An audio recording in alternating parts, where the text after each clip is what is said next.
Science. In today's video, I'll be showing you how we do our history. We use the Mystery of History Volume 1.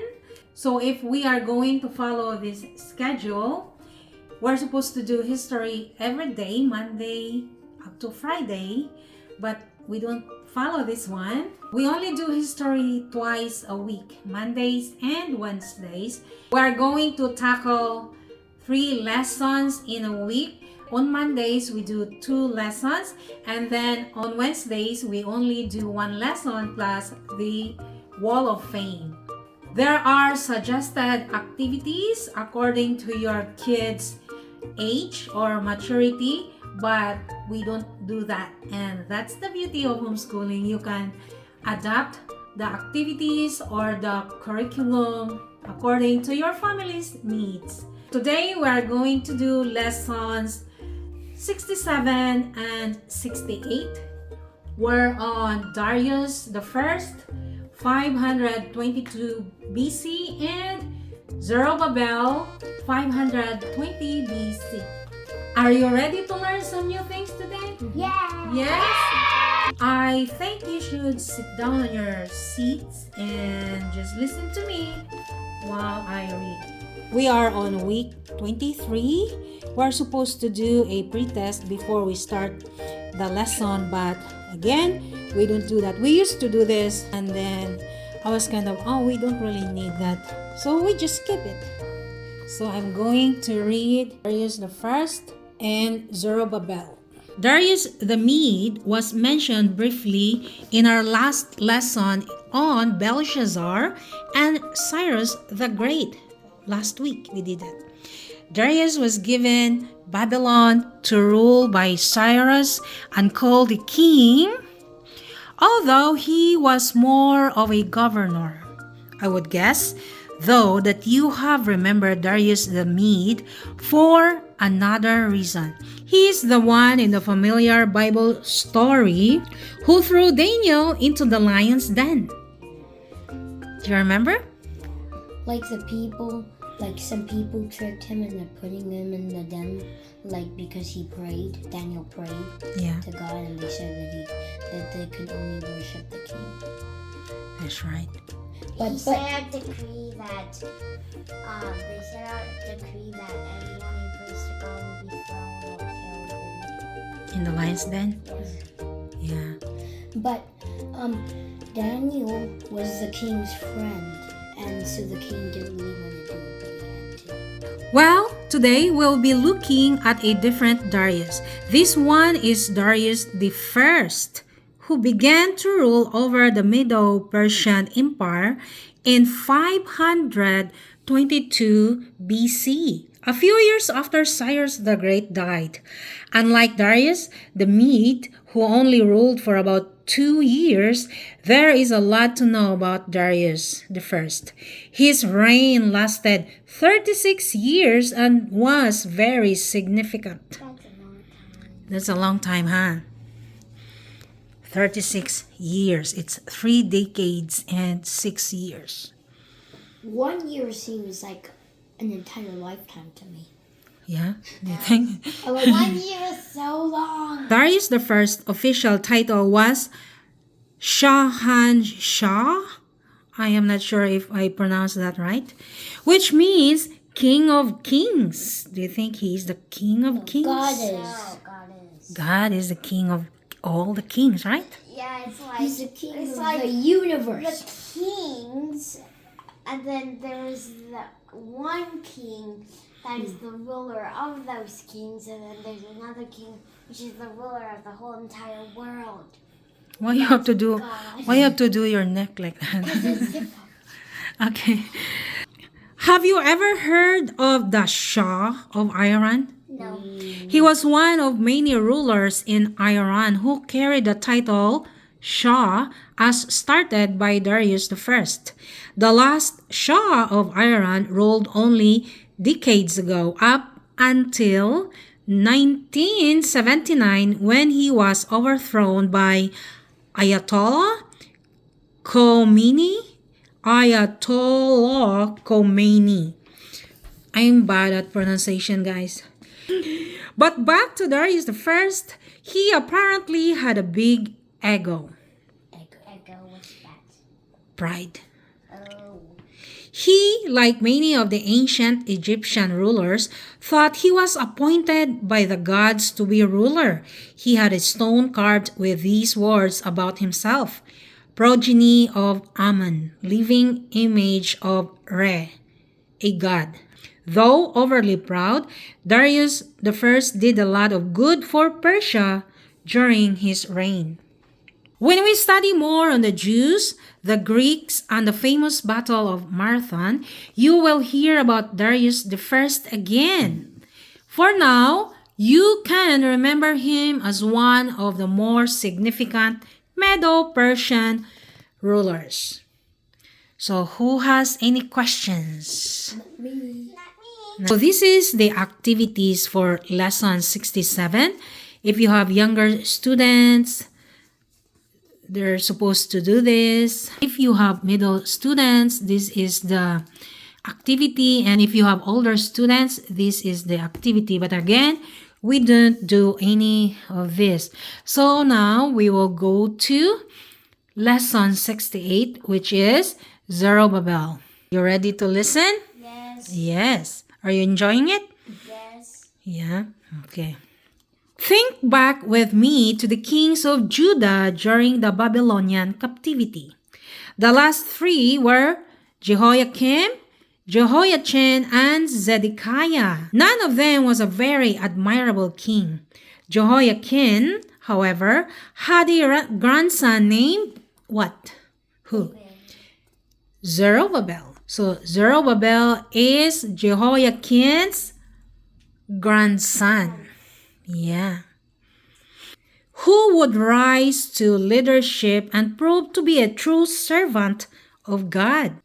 Zerubbabel, because of his royal lineage, was appointed by Cyrus the Great to be the governor of Judah when Cyrus said the Jews could go back there. That must have felt great after having been a captive for most of his life. We can speculate that Zerubbabel was a reverent man because one of the first things he did when returning to Jerusalem was to build an offering to God. How wonderful is that? Great for him. Yeah. And for his people, right? Yeah. What does BC mean? BC. Is it like Not busy, BC, like that one. 522 BC. it means before Christ. It means before Christ. So this is from the Old Testament, right? Yep. Yeah. A clue to Darius's kindness can be found in Ezra chapter 6 verse 10. Darius says that they, the Jews, may offer sacrifices of sweet aroma to the God of heaven and pray for the life of the king and his sons. Darius must have heard enough about the God of Israel over the years that he wanted to be in good standing with him. He wanted to be blessed himself. Fortunately for Zerubbabel, he lived long enough to see the completion of the second temple with the help of the king of Persia. It probably turned out nice after all. And that's the end of lesson 68. Who has any questions? No questions? So these are the suggested activities depending on the maturity of your children or students. So for younger students, this one. Middle students. And for older students. But again, we don't do this. Hi friends, so today we are going to continue our history class. Today is Wednesday. I mentioned last time that we only do history twice a week, Mondays and Wednesdays. Today we are going to do lesson 69. It's Haggai and Zechariah. Pardon me if I pronounced these words wrong. We will do lesson 69, and in the book there's a thing called take another look, and that's when we do the timeline. Linda, the author of The Mystery of History, suggested to do like a wall of fame if you have space in your wall, or use a cardboard poster. But I look at that, I feel like it's too much of a work. So I use this instead. These are cardstock. I have two of these, and this is the book 2. And then I made this off Canva. I designed it, The Mystery of History. And then, just an example, we use this one. We do it like this. So these are the timelines. And we use these templates. These are male templates. The male templates are the most usable ones. We have a lot of female templates.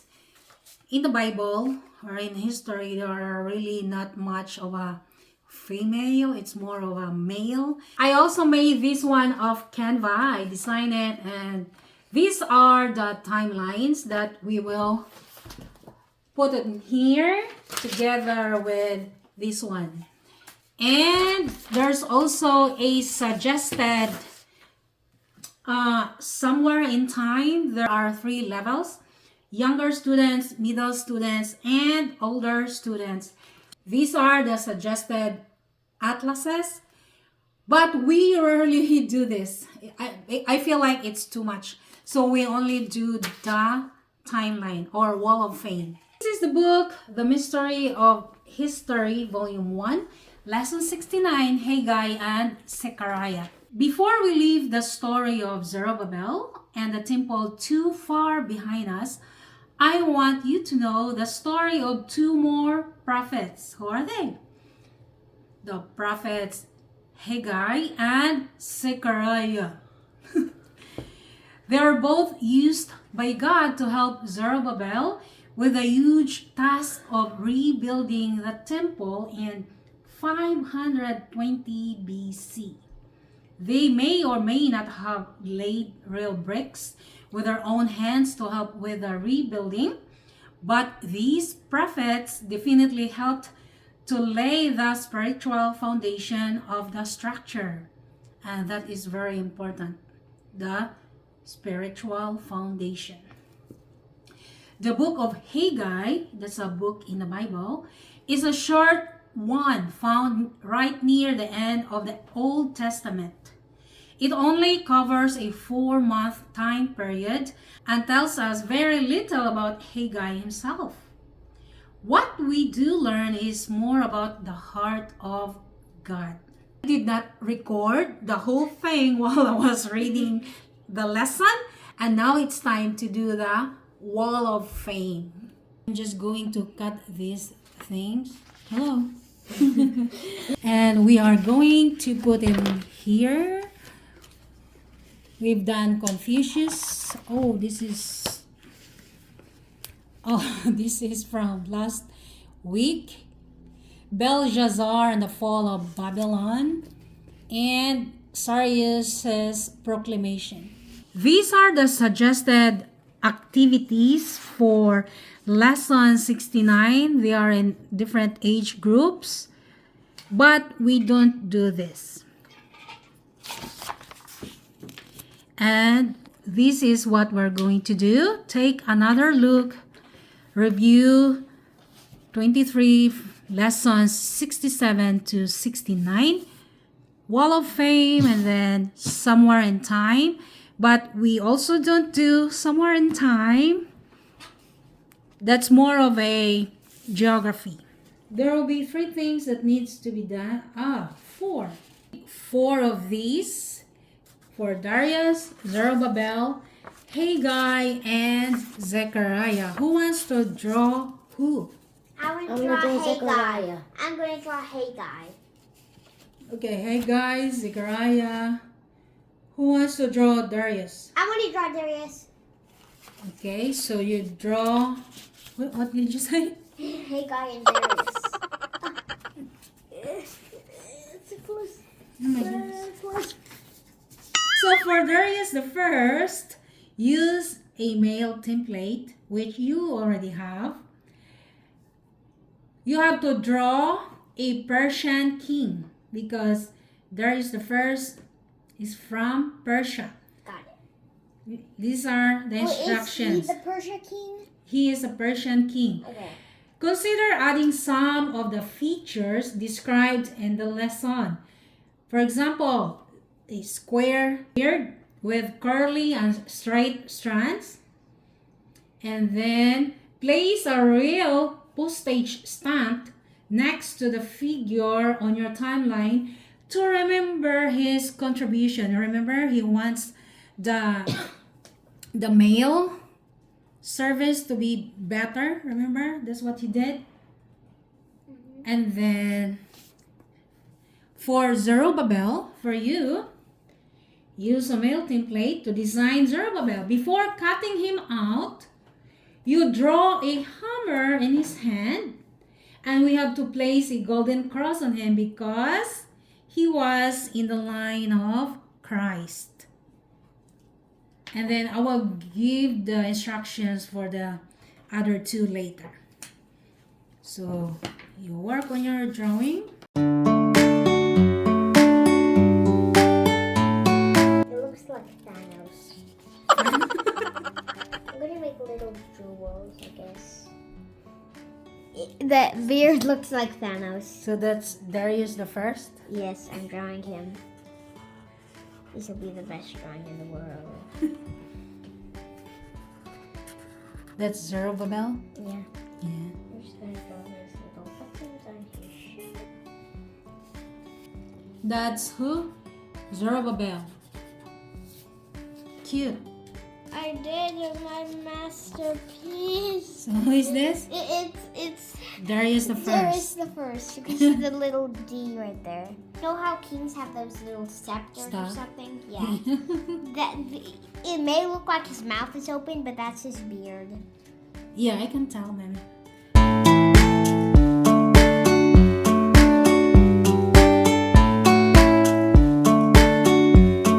For Zerubbabel, we will use this. Return of the Jews and temple rebuilt, because Zerubbabel rebuilt the temple. So maybe put this way.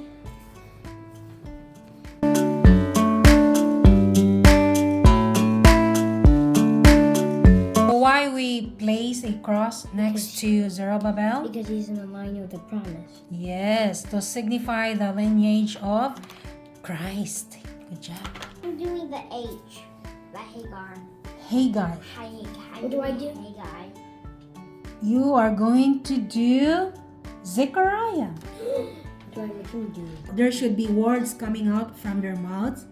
God bless you, comma, God love you. Okay. Ready? Yes. And then I could have.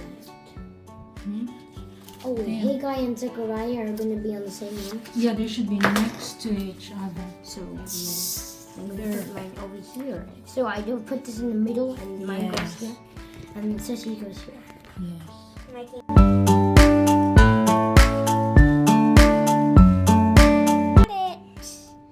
I did a little bit on the shoes. It did turn out well. Who is this, baby? It is Hagar. Haggai. Hagar is a different person. Oh. So that's Haggai. Yeah, so he's wearing a little button-up shirt. Okay, place your template there. But they don't even have button-up shirts back then. And we should be done. Yeah, because they wear tunics. Yeah, even like the boys wear tunics, which is sort of dresses. What is the Latin word for tunic? Tunica. Tunica. Good job. What's the genitive and gender? Tunica, AE feminine. Good job. Tunica, AE feminine. Tunica, AE feminine, tunic. Thank you so much for watching. Don't forget to like and subscribe. Bye. Goodbye.